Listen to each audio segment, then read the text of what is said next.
Let me tell you about a promise that took 80 years to keep. Andrew Joseph Ladner wasn't missing. He died in combat in 1942.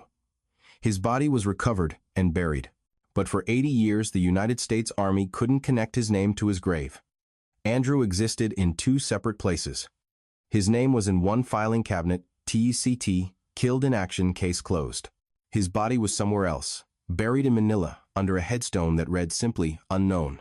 On July 9, 2021, scientists finally proved what should never have taken 8 decades, unknown Zone 545, was Private Andrew Joseph Ladner. In April 2022, he came home to Mississippi. But by then, everyone who had known his voice was gone. His mother, his father, his siblings, all dead before they learned where he rested. This isn't a story about disappearance. It's about a system that forgot to finish its job. About bureaucracy that closed a case too soon. About a family that waited 3 generations for answers. And about the terrible cost of delayed responsibility. Andrew Joseph Ladner was born in Mississippi in 1912. The records don't tell us much about his early life. They never do for men like him. Ordinary men from rural places who lived and worked without making headlines. We have a birth certificate, a few census entries. That's about it. But I can tell you what Mississippi was like in those days. Picture red clay roads that turned to thick mud when it rained. Cotton fields stretching as far as you could see. Small wooden houses with front porches where families sat in the evening trying to catch a breeze. Church on Sundays, everyone went because that's what you did. Hard work from sunup to sundown 6 days a week, the kind that left your hands calloused and your back aching. Andrew grew up during the years between the 2 world wars. His family farmed or worked for someone who did. They weren't wealthy.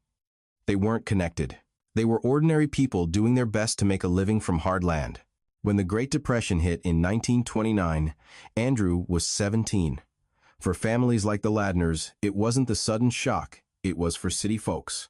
It was just more scarcity added to what they already knew. You tightened your belt. You planted a bigger garden. You helped your neighbors and hoped they'd help you back.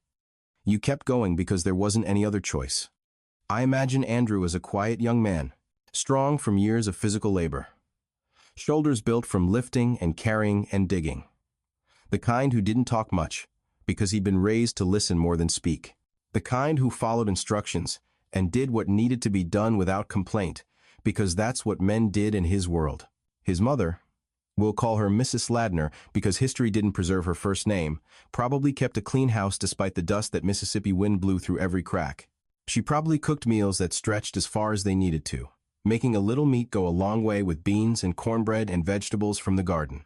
She probably worried about her son the way mothers do, but she would have been proud too. The records tell us Andrew did manual labor as a young man. Farm work most likely. Maybe construction when that was available. What mattered to the system that would later catalog him was simply this: he was able-bodied. He could work. He could serve. When the Selective Service System came calling in the early 1940s, after Pearl Harbor turned America's reluctance into determination, Andrew registered as required. I've seen his draft card, or rather a copy of it. The paper is yellowed, now fragile with age. The handwriting is neat, careful. His name spelled correctly, Andrew Joseph Ladner. His age listed, his address in Mississippi noted. There's nothing on that card to tell us how he felt about registering. No box to check for scared or eager, or resigned to duty. Just facts. Name, age, address, physical description. He was accepted. Found fit for military service. And in 1942, with the war already raging across 2 oceans and 4 continents, Andrew Joseph Ladner became a soldier. The Army processed him like they processed hundreds of thousands of other young men during those years. Medical exam, passed. Vision and hearing tests, satisfactory. Dental exam. Recorded though, those records would turn out to be incomplete. No special skills noted. Nothing to distinguish Private Andrew Joseph Ladner from the mass of other private soldiers. He was issued standard infantry equipment. And Moan-Garand rifle. A pack for carrying supplies. Boots that would march across terrain he'd never imagined. A helmet, canteen, mess kit, dog tags, stamped with his name and serial number. Everything a soldier needed to fight, and if necessary die for his country. Andrew was assigned to the 126th Infantry Regiment, part of the 32nd Infantry Division. This division drew men heavily from the Midwest and the South. They weren't elite troops. They were regular infantry, the backbone of the army. Men expected to endure whatever was thrown at them. Before he shipped out, did Andrew go home one last time? Did he say goodbye to his family? Did his mother cry when she hugged him? Did his father shake his hand and tell him to make them proud? Did he have a sweetheart who made him promise to? Right, we don't know. The army didn't keep those kinds of records. Those moments, the human moments, were never considered important enough to preserve. What we do know is this. Andrew Joseph Ladner left Mississippi in 1942 and never came back. Not for 80 years. The journey to the Pacific took weeks. First, by train across America, from Mississippi to California. Then by ship across an ocean that seemed endless, day after day of nothing but water and sky, and the constant fear of Japanese submarines. He traveled with his regiment, surrounded by hundreds of other men, probably just as scared and homesick. Young men playing cards to pass the time, writing letters home that might take months to arrive, joking and laughing to cover up the fear, wondering what combat would really be like, whether they'd see home again. By the time they reached New Guinea, Andrew Joseph Ladner had become just another soldier in a vast machine, just another name on a roster, just another serial number in the endless bureaucracy of war. The system tracked his presence. It accounted for his equipment. It recorded his pay, $50 a month for a private money sent home to his family. But it didn't track the things that made him Andrew. His voice, his thoughts, his dreams of what would come after the war. The system didn't preserve any of that. And when things went wrong, and they were about to go very wrong, the system would have almost nothing personal to work with. No letters, no photographs, no distinctive features noted, no complete dental charts, just a name, a service number, and a promise. The promise was simple: if you die in service to your country, we will bring you home. That promise would take 80 years to keep. New Guinea in 1942 was a kind of hell that no training could prepare you for. The 32nd Infantry Division arrived, expecting jungle warfare. What they found was worse than anything they'd imagined. The jungle was so thick, you could hide an enemy soldier 3 feet away and never see him. Sunlight barely penetrated to the ground. Everything was green and wet and alive with insects and rot and things that wanted to kill you. The heat was suffocating. Not just hot, but humid. The kind that soaked your uniform with sweat within minutes and never let it dry. You couldn't breathe properly. You couldn't think straight. Men passed out from heat exhaustion while standing guard. And the rain, when it came in torrents, turning everything to mud within minutes. Foxholes filled faster than you could bail them out. Equipment rusted overnight. Your feet were never dry, and that led to jungle rot. A fungal infection that could eat through skin down to the bone. Then there were the diseases. Malaria struck men down with fever and chills, leaving them shaking and delirious. Dysentery turned your insides to water. Dengue fever felt like your bones were breaking from the inside. One soldier who survived wrote, "The jungle is trying to kill us just as much as the Japs are. At least you can shoot back at the Japs. You can't shoot the rain, or the disease, or the heat." Andrew's regiment, the 126th Infantry, was sent to the Bunagona area. Their mission cut Japanese supply lines. The Japanese had established strong defensive positions along the coast, using inland jungle trails to move supplies and reinforcements. The American strategy was to establish blocking positions along these trails, cut the supply lines, and the coastal defenses would starve. One of those blocking positions was called Huggins Roadblock. Calling it a roadblock makes it sound more impressive than it was. There was no actual road, just a muddy track through the jungle, barely wide enough for men walking single file. No barriers or sandbags. Just foxholes dug wherever the ground allowed, strung out along this trail, and men with rifles trying to stop the Japanese from getting through. The soldiers dug in as best they could, but tree roots made it impossible to dig deep. The water table was high, so foxholes filled with groundwater as fast as you could bail it out. Overhead cover was minimal, just branches and leaves, and maybe a poncho. It did nothing to stop the rain, and little to stop shrapnel. Visibility was measured in feet, not yards. The enemy could be 10 feet away, and you wouldn't know until they opened fire. Communication was primitive. Phone wire got cut constantly. So you relied on shouted commands and runners. Young men sprinting through the jungle, carrying messages, hoping a sniper didn't get them. Andrew Ladner was there. His name appears on the roster for Huggins Roadblock, dated November 1942. He was present for duty, doing his job in that miserable jungle. What was he thinking during those days? Was he scared? Of course. Everyone was. Was he writing letters home in his head, praying, thinking about Mississippi, about what he'd do when the war was over? The fighting came in waves. Long periods of terrified waiting punctuated by brief, intense violence. The Japanese needed that trail. They probed the American positions repeatedly, trying to break through. The engagements were terrifyingly close. Combat at ranges measured in yards. Close enough to see the enemy's face. Close enough to hear them shouting in Japanese. Close enough that grenades were as useful as rifles. Firefights lasted minutes, but felt like hours. Rifles, cracking machine guns, chattering grenades, exploding, men screaming. Then it would be over, and you'd check yourself for wounds, check your buddies, count ammunition, and wait for the next one. A soldier who survived wrote, "You couldn't see them until they were on top of you." The jungle was that thick. You learned to shoot at sounds. You learned to sleep with one eye open. You learned that the boy next to you could be alive one second and dead the next. Andrew Ladner learned all of this. For weeks, maybe months, this was his life. Wet, scared, exhausted, probably sick. Watching friends die, wondering when his turn would come. And then on November 30th, 1942, his turn came. The official record is brutally brief. Killed in action, vicinity of Huggins Roadblock, New Guinea, November 30th, 1942. That's it. No details about how it happened. No description of wounds. No dramatic last words. Just a date, a location, and a finality that can't be undone. Did he die instantly, or did he suffer? Did a bullet find him? Was it shrapnel? Did he call out for his mother, the way dying men so often do? Did he pray? Did another soldier hold his hand as he died? We'll never know. What we do know is that his body was recovered. His fellow soldiers found him. They did what soldiers do for their fallen brothers. They buried him. The burial was conducted as carefully as circumstances allowed. Not a formal funeral. A battlefield burial done quickly, because the war didn't stop for grief. They carried Andrew's body approximately 24 meters west of the trail. Someone paced it off, counted the steps. They dug a grave. Probably not very deep. The ground was hard with roots, and they didn't have much time. Maybe 3 feet, maybe 4. They wrapped him in whatever they had. They laid him in the ground as gently as combat allowed.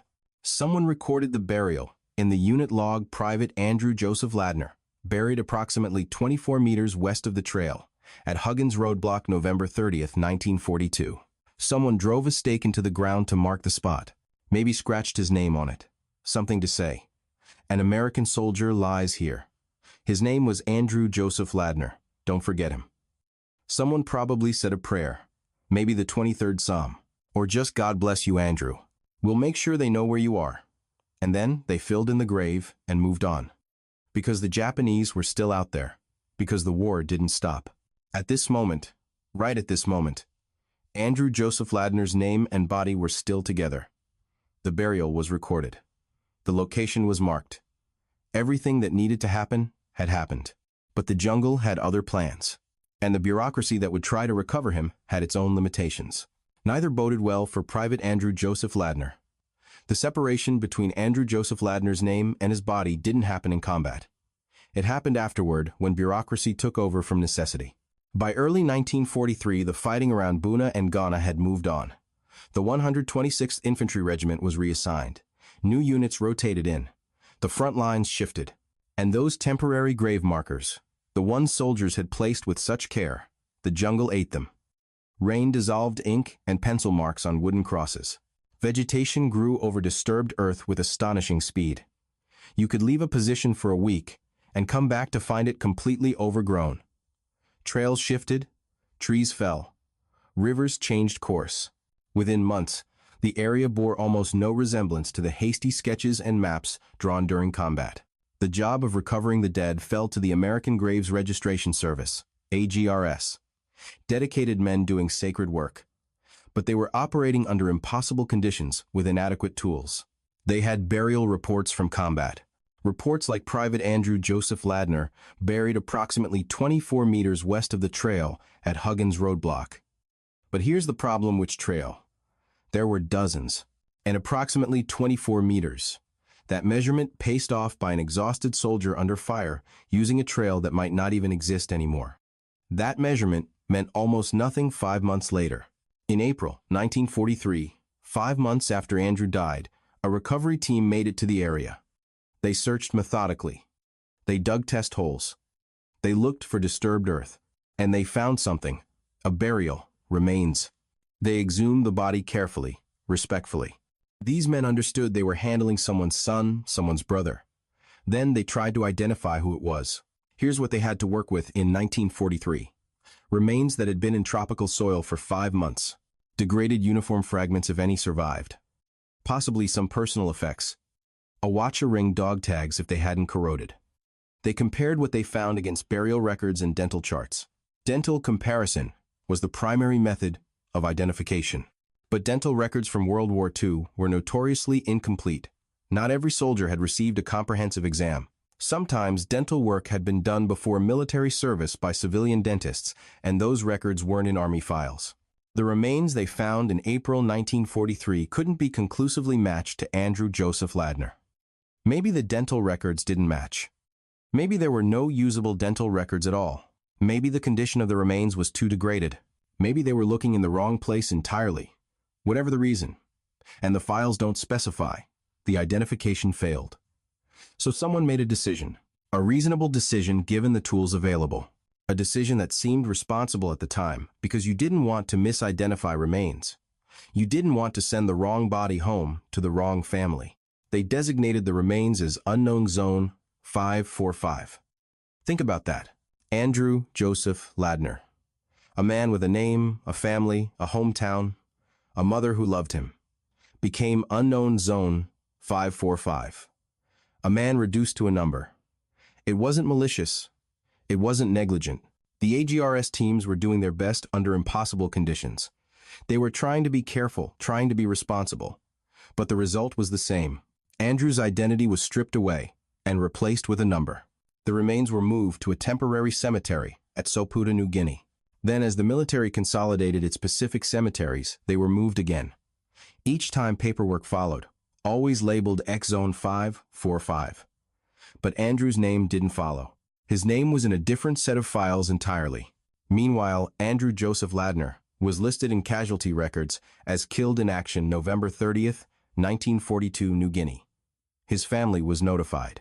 Somewhere in Mississippi, probably in late December 1942, or early January 1943, a telegram arrived at the Ladner home. The telegram every family dreaded. The Secretary of War desires me to express his deep regret that your son, Private Andrew Joseph Ladner, was killed in action on November 30th, 1942 in the Southwest Pacific area. Letter follows. Andrew's mother received that telegram. Maybe she was alone when it came. She opened it with hands that might have been shaking.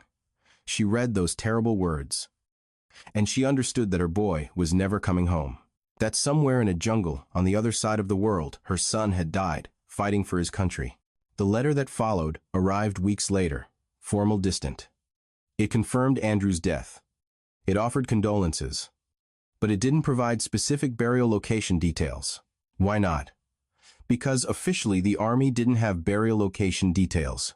They had a burial report that said approximately 24 meters west of the trail, but that wasn't precise enough for a grieving mother. Mrs. Ladner didn't know that her son's body had been found. She didn't know that somewhere in the vast military bureaucracy there was a set of remains labeled Zone 545 that might be her son. The system had separated the name from the body, and once separated, they would stay that way for nearly 80 years. In 1949, as part of the post-war consolidation of military cemeteries, all unknown remains from the Pacific were transferred to the American Cemetery in Manila. Unknown X Zone 545 was among them. At Manila, a grave was prepared. A white marble headstone was placed identical to thousands of others in neat rows across manicured lawns. But where identified graves bore names and dates, Zone 545's headstone bore different words.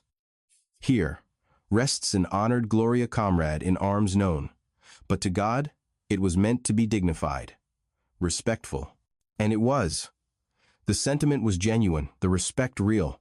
But Andrew Joseph Ladner had a name. It just wasn't on his headstone.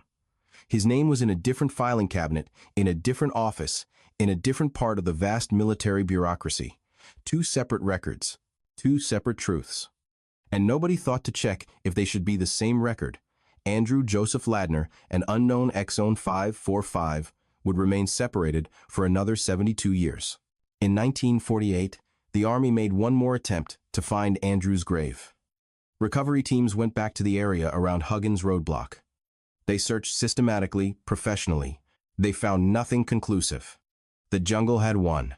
5 years after the burial, the temporary markers were completely gone. The trails had shifted or disappeared. The landmarks mentioned in burial reports, near the large tree beside the small creek, were useless. The search was documented as unsuccessful. A recommendation was made, further recovery efforts unlikely to succeed. In 1950, the United States Army made its final decision on the case of Private Andrew Joseph Ladner. They stamped his file with a designation that would stand unchallenged for more than 60 years. Non-recoverable. That single word changed everything. The search was officially over. No more teams would be sent. No more resources allocated. The file was closed, moved to archives. The Army would move on to other cases. To the people who made this decision, it seemed reasonable. They had tried. They had searched multiple times. The jungle had defeated them. Resources were limited. Some cases might still be solvable. This one wasn't. But to the Ladner family back in Mississippi, non-recoverable meant something entirely different. It meant their boy had no grave they could visit, no headstone bearing his name, no place to lay flowers, no physical location to ground their grief, just absence. Empty, endless absence. Andrew's mother never learned her son lay in Manila under a marker reading unknown. She died believing Andrew was lost somewhere in the jungle, his body never found, swallowed by that green hell. She probably imagined him out there, bones scattered or buried under jungle growth. She probably wondered if he'd suffered, if he'd been alone, if he'd thought of home at the end. She died with those questions. His father too. His siblings. They all lived with that absence, that permanent question mark. But they did what people in that generation did. They grieved. They honored Andrew's memory. And eventually they moved on with their lives. But Andrew was always there, a quiet presence in family stories. Your Uncle Andrew died in the war, World War II, in the Pacific somewhere. We never got him back. And those children grew up and had children of their own. And they told the story to the next generation. But with each telling, it got shorter. Less detailed. More distant. Great-great-uncle Andrew became just a name and a date. Someone who had existed, who had mattered to people now dead, but who had no physical presence, no grave to visit. Just memory fading with each generation. Meanwhile, 8,000 miles away in Manila, the American Cemetery maintained its sacred ground with meticulous care. The Manila American Cemetery is one of the most beautiful places I've ever seen, even in photographs. Row upon row of white crosses, and stars of David standing in perfect formation on lawns, so green they almost hurt your eyes. Memorial walls engraved with names. Reflecting pools that mirror the sky. An American flag always flying. The staff took their responsibilities seriously. Every grave was honored, maintained with respect and care. Known and unknown, every soldier received the same meticulous attention. Grave Zone 545 was kept, just like every other grave. Grass trimmed precisely. Headstone cleaned regularly. Flowers placed on Memorial Day and Veterans Day, by cemetery staff when no family came. The grave was honored, respected, tended with care, but it had no name. Andrew Joseph Ladner was one of 36,000 unknowns from World War II. 36,000 American service members whose identities were lost to war, to time, to the limitations of the era they died in. They lie in cemeteries across the world. Manila, Arlington, Normandy. Each one marked known but to God. Each one someone's son, someone's brother, someone's husband. Each one mourned by families who never knew where they rested. The years accumulated. 1950 became 1960. The Korean War added more names. Then 1970. Vietnam, more names, more grief. Then 1980. The Cold War, then 1990. Then 2000. A new century, new wars. And through all of it, Unknown Zone 545 lay in Manila, unnamed and unclaimed. During those decades, science advanced. DNA was discovered.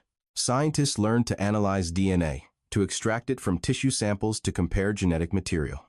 By the 1990s, DNA analysis could be done on degraded samples, even samples decades old. Computer databases were developed. Forensic anthropology became more sophisticated. All these tools existed. All these capabilities were available. But nobody thought to apply them systematically to old cases. The cases were closed. The decisions were made. The files were marked complete. By the year 2000, everyone who had personally known Andrew Joseph Ladner was gone. His parents, dead. His siblings, dead. Childhood friends, neighbors, anyone who could have told you what his voice sounded like, all gone. What remained were descendants who had inherited a family story, but never known the man. Great-nieces and great-nephews scattered across America. People who knew they had a relative who died in World War II but had never seen his face except in one or two faded photographs. 50 years of silence. 60 years. 70 years. 3 generations lived and died with that absence as a fact of family history. 3 generations who honored Andrew's memory but had no place to go. Years later, when Andrew was finally identified, his great-niece would say, "We never knew where to take flowers." Every Memorial Day, every Veterans Day, we'd remember him, but there was nowhere to go. Nowhere that was his. And all that time, Unknown Zone 545 lay in Manila. Present but unnamed. Honored but unidentified. Tended with care but disconnected from the people who would have mourned him if they'd known where he was.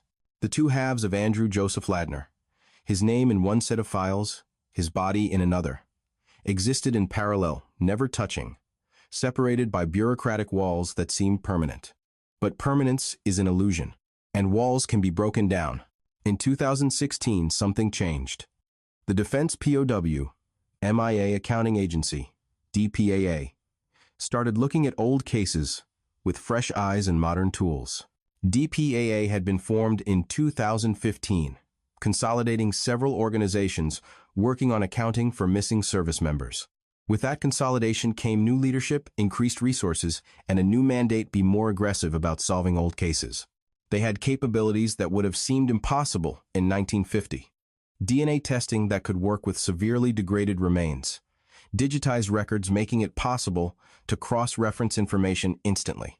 Computer algorithms that could spot correlations human analysts might miss. And they had a question: how many soldiers marked non-recoverable in the 1950s might actually be identifiable now? A team of analysts started systematically reviewing casualties from major World War II campaigns. One analyst, let's call her Sarah, was working through the 126th Infantry Regiment casualties. She had a database open going line by line through soldiers who had been killed but whose remains had never been identified. She came to an entry: Ladner Andrew J. Private, KIA 30 November 1942. Huggins Roadblock, New Guinea. Burial report indicates approximately 24 meters west of trail. Status: non-recoverable, 1950. Sarah pulled up the AGRS recovery reports from 1943. She found an entry: unknown remains recovered, April 1943 vicinity, Huggins Roadblock. Burial location described as approximately 24 meters from trail. Dental comparison inconclusive. Designated Unknown Zone 545. Current location, Manila American Cemetery. Sarah stared at her screen. Same date, same location, same unit, same burial description. Even the same 24 meters measurement. She ran a query. Were there any other unknowns recovered from that exact location in that time frame? No. Zone 545 was the only one. Could Zone 545 be Andrew Ladner? The correlation had been sitting in separate files for 73 years. But in 1943, there was no way to prove it. Dental records were incomplete. There was no DNA testing. But in 2016, that was a different story. Sarah brought the case to her supervisor. The supervisor brought it to senior scientists. They analyzed the correlation. Same unit, same location, same time frame, same burial description. No conflicting evidence. No other candidates strong enough to warrant further investigation. The recommendation went up: disinter Unknown Zone 545 for modern forensic analysis and DNA testing. Disinterment isn't done lightly. These are graves in a military cemetery, American war dead, resting in honored ground. The decision requires multiple levels of approval. But the evidence was compelling. The approval came through. In November 2016, 74 years after Andrew Ladner died, a team traveled to the Manila American Cemetery. It was conducted with appropriate solemnity. Cemetery staff, DPAA personnel, military representatives, all present. For 73 years, this grave had held an unknown soldier. Now, they would disturb that rest in the hope of restoring a name. The disinterment was painstaking. Every step documented with photographs and detailed notes. The headstone was removed carefully. Soil was removed layer by layer. The casket, what remained after 7 decades underground, was uncovered. Inside bones. Degraded, incomplete but present. And locked within those bones was DNA that had survived 73 years waiting to tell its story. The remains were packaged with extreme care and transported to DPAA laboratories at Offutt Air Force Base in Nebraska. Dr. Chen, the forensic anthropologist, started with basic analysis. The bones were from a male. Age at death, late 20s to early 30s. Height 5 feet, 8 to 5 feet 10 inches. He pulled up Andrew Ladner's service records. Male age 30 at death. Height 5 feet 9 inches. Consistent. Not proof, but consistent. Next came dental comparison. The skull had some surviving dental structure. Dr. Chen compared it against Andrew Ladner's military dental records. Records from 1942 sitting in archives for 74 years. Consistent. The available dental features didn't contradict the records. But Andrew's dental records were incomplete, not detailed enough for a definitive match. Still consistent, still building a case. Then came the critical test DNA. Dr. Park, the DNA specialist, took samples from a femur bone. She would extract mitochondrial DNA, DNA that passes unchanged through the maternal line from mother to child across generations. The extraction was delicate work. The bone was 74 years old, the DNA degraded by time. But modern techniques can work with incredibly small amounts of genetic material. After weeks of careful work, she had a viable mitochondrial DNA profile from unknown zone 545. Now they needed something to compare it to. DPAA genealogists began tracing the Ladner family tree. They worked through public records, census, date of birth and death certificates, marriage records. They mapped out Andrew's family line, his parents, his siblings' children and grandchildren. They found living descendants. Andrew's great-nieces and great-nephews, people scattered across several states who carry genetic material from Andrew's mother through the maternal line. DPAA contacted them. Letters arrived. Phone calls were made.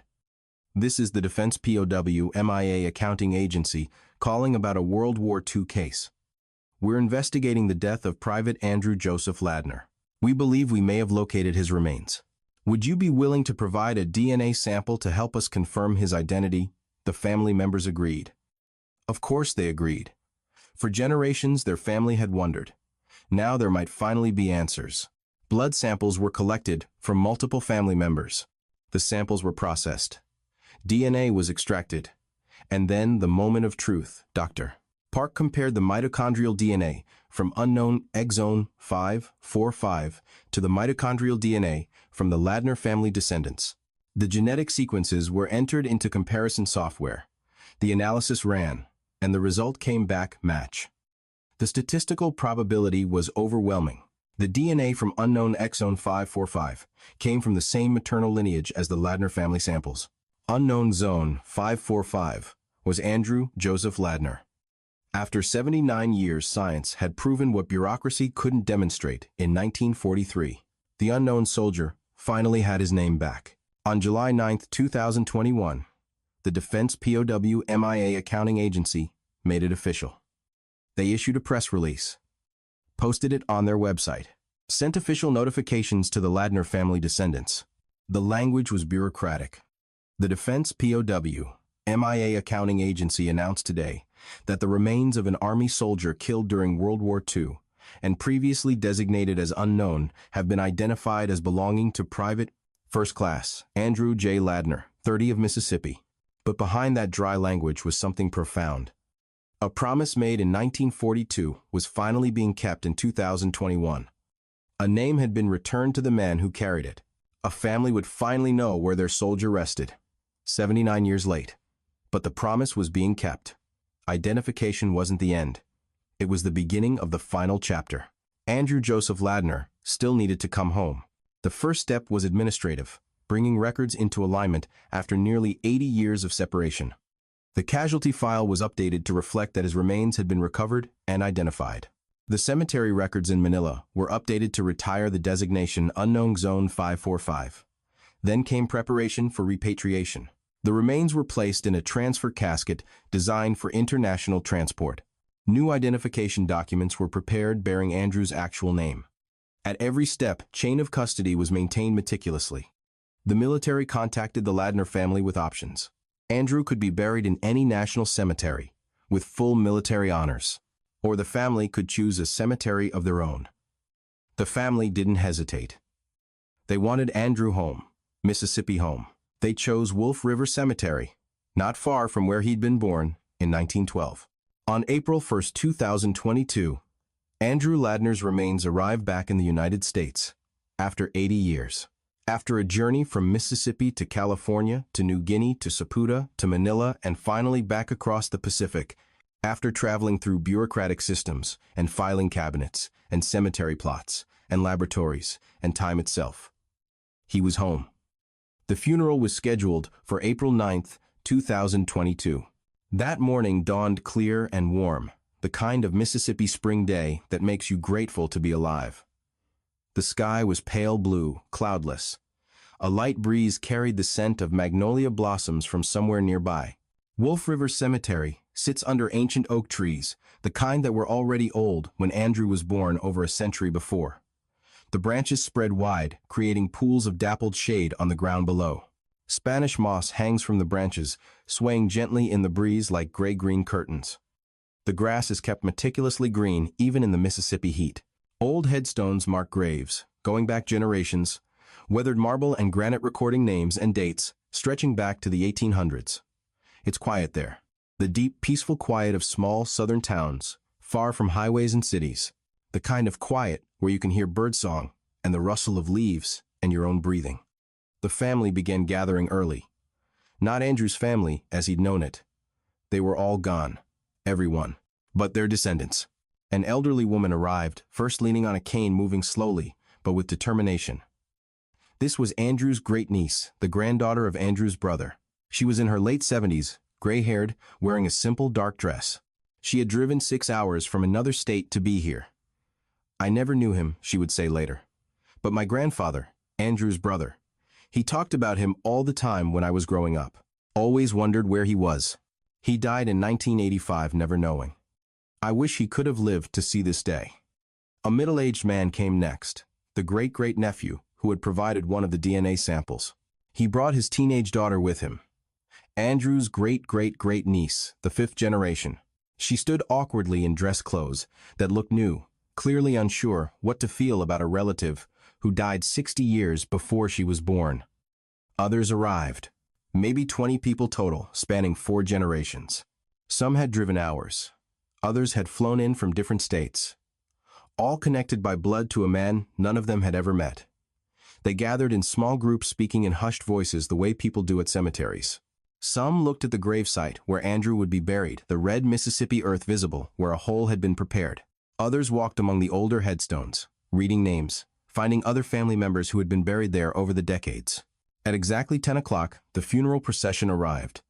A hearse, black and polished, moved slowly along the cemetery's narrow road. Behind it, military vehicles. An honor guard had been assembled. 7 soldiers from Fort Benning in Georgia, young men in dress uniforms, so crisp they looked almost painful. The hearse stopped. The honor guard emerged, movements synchronized, and approached the vehicle with precision born of endless practice. The flag-draped casket was removed from the hearse. 6 pallbearers, 3 on each side, all soldiers, all young enough to be Andrew's great-great-grandchildren. If he'd lived to have a family, lifted it with white-gloved hands. They carried it slowly, reverently to the gravesite. Each step measured, each movement deliberate. The flag covering the casket was perfectly aligned, perfectly draped, the stars and stripes brilliant in the morning sun. The family stood. Some were crying already. Quiet tears, the kind you don't try to stop. A military chaplain stepped forward. He was young, barely 30, but he carried himself with appropriate gravity. He wore his dress uniform and held a small book of prayers. He cleared his throat and began to speak. His voice was strong, clear, carrying across the quiet cemetery. We are gathered here today, under these ancient oaks, on this blessed Mississippi morning, to honor and lay to rest a soldier who has been gone far too long, to finally bring him home. He paused, looking at the casket. Private Andrew Joseph Ladner, United States Army, 126th Infantry Regiment, 32nd Infantry Division. The chaplain's voice gained strength. Born here in Mississippi, in 1912, in the same red earth we stand on today. Raised in a time when life was hard and men were measured by their work and their word. Called to service when his country needed him. Shipped across an ocean to fight in a jungle hell most of us can't imagine. Another pause. He gave his life on November 30th, 1942 in New Guinea. Fighting not for glory or fame, but because it was his duty. Because his country called and he answered. The elderly great-niece was crying openly, now tears streaming down her weathered face. For 80 years, the chaplain continued, this soldier has been separated from his name. Buried with honor, but buried as unknown. His family knew he was dead, but not where he rested. They mourned him without a grave to visit. They honored his memory without a place to stand and remember. He looked at the family. Today, that wait ends. Today, Private Ladner comes home. Today, he is finally laid to rest under his own name, in the soil of the state he loved, surrounded by family who have waited generations to honor him properly. The chaplain opened his book. Let us pray. Lord, we commit to your keeping the soul of your servant Andrew. Grant him rest eternal. Grant him peace. And grant comfort to this family who has waited so long, who has mourned so many years without answers. Let them find solace in knowing that their soldier has finally come home. Amen, the family murmured. The honor guard prepared for the rifle volley. 3 soldiers stepped forward, spacing themselves evenly. They raised their rifles, M14 ceremonial rifles, polished to a mirror shine. The sergeant's commands rang out sharp and clear. Ready, the rifles came up to shoulders. Aim 7 rifles pointed skyward toward those pale blue skies. Fire. The volley cracked across the cemetery like thunder. Birds scattered from the oak trees. The teenage great-great-great-niece jumped slightly at the noise.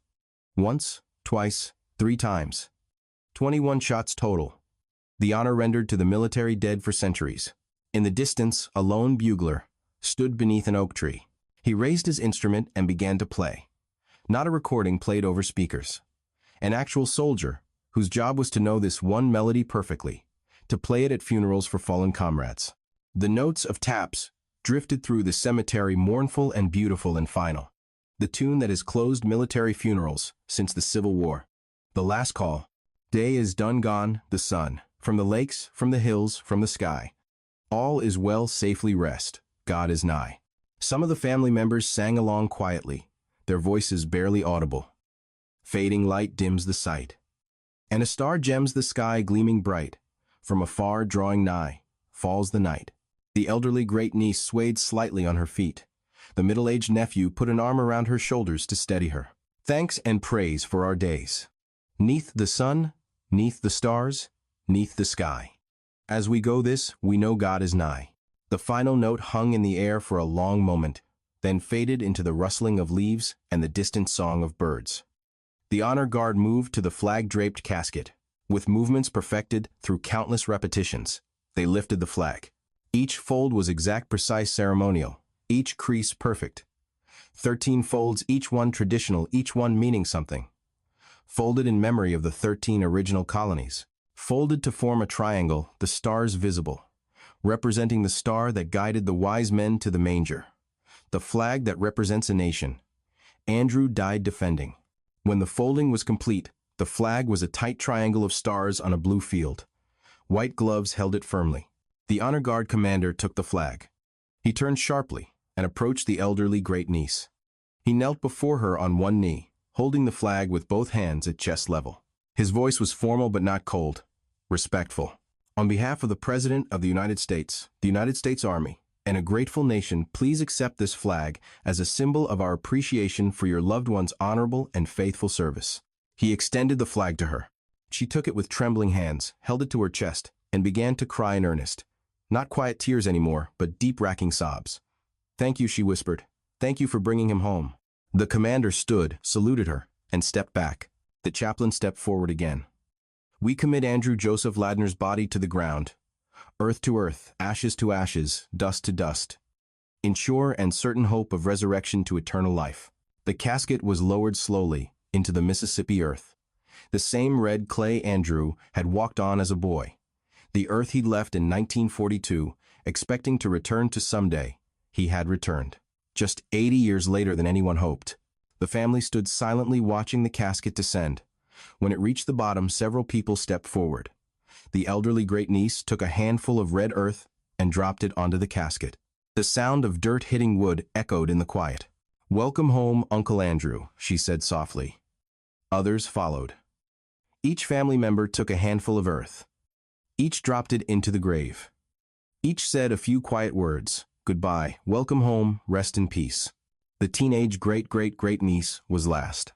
She stood at the edge of the grave for a long moment, holding dirt in her hand, looking at the flag-draped casket of a man who died decades before she was born. Then she spoke, her young voice clear. "I never knew you, but I'm glad you're finally home."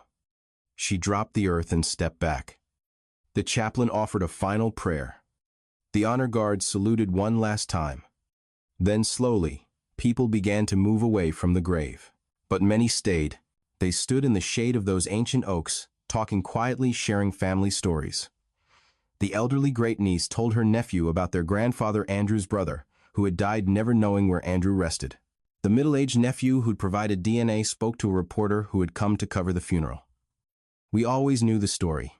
Every Memorial Day, every Veterans Day, my grandfather would talk about Uncle Andrew, how he went to war and never came back, how we never knew where to go to honor him. It became part of our family identity, this absence, this not knowing." He paused, looking at the grave. "Now we know. Now we have a place. Now when we tell our children about Andrew, we can bring them here. They can see his name. They can understand that he was real, that he served, that he mattered." Another relative, a woman in her 50s, added, 80 years is a long time. Everyone who actually knew him is gone. But that doesn't mean he should be forgotten. That doesn't mean his service doesn't matter. This," she gestured at the grave, "this means the country kept its promise. Late, but they kept it." Cemetery workers stood at a respectful distance, waiting for the family to finish before they would complete filling in the grave. A headstone had already been prepared. It sat nearby, waiting to be placed. Not a marker reading unknown. A proper military headstone with his name, his service, his dates: Andrew Joseph Ladner, PFC, U.S. Army, World War II, 1912, 1942. The great-great-nephew approached it, ran his fingers over the engraved letters. His daughter stood beside him. "This is what we've waited for," he said quietly. "A name. A place. Something real."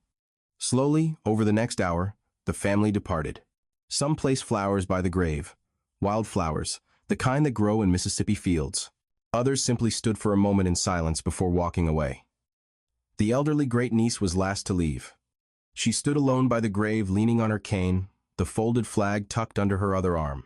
She spoke to Andrew as if he could hear. "My grandfather, your brother, he told me about you. He said you were quiet, strong, reliable, the kind of man who did what needed to be done without complaint. He missed you his whole life. He died in 1985, and at his funeral he was buried over there." She gestured to another part of the cemetery, and I remember thinking how sad it was that his brother wasn't there with him, that you were lost somewhere across the world. Her voice broke. "But you're not lost anymore. You're home. You're with family. And every time I visit Grandpa's grave, I'll visit yours too. You won't be forgotten, Andrew. Not anymore." She placed a hand on the casket, held it there for a long moment, then turned and slowly made her way back to her car. The cemetery workers moved in quietly, respectfully. They began filling in the grave with the red Mississippi earth. By afternoon, it would be done. The headstone would be placed, and Private Andrew Joseph Ladner would finally rest under his own name, in the soil of his home state, surrounded by family. In April 2022, something essential was restored: a name. Andrew Joseph Ladner was no longer unknown X, 1545. He was once again a man with an identity, a grave his family could visit, and a place in history recorded correctly. His dignity was returned, not the abstract dignity of an unknown soldier, but the specific dignity of a known individual. Yet much could never be restored. 80 years of time were lost. 80 years during which Andrew lay under the wrong name while his family waited, wondered, grieved, and eventually died without answers. His mother never learned where her son was buried. His siblings lived their entire lives without closure. When Andrew was finally buried in 2022, no one who had ever known him personally was still alive. Memory itself was gone. Andrew was never truly missing. He died in combat. His body was recovered, buried, and documented by fellow soldiers who cared deeply. What was lost was an administrative connection between his name and his remains, and a bureaucratic failure that hardened into permanence when the case was marked closed. For decades, the science needed to prove the truth did not exist. DNA technology came too late for those who waited. This story teaches one essential truth: responsibility does not expire. A promise does not vanish because time passes, systems stagnate, or witnesses die. The United States promised its service members that if they died in service, they would be brought home, or at least never forgotten. That promise was made in 1942. It was finally kept in 2022, 80 years late. Today, Andrew Joseph Ladner rests beneath Mississippi oaks, his name carved in stone where it belongs. His return reminds us why the work of identifying the unknown still matters. Every unknown soldier was once someone's son, someone's brother, someone deeply loved. Promises matter, names matter, and responsibility, no matter how long it takes, does not expire. Andrew Joseph Ladner is home at last.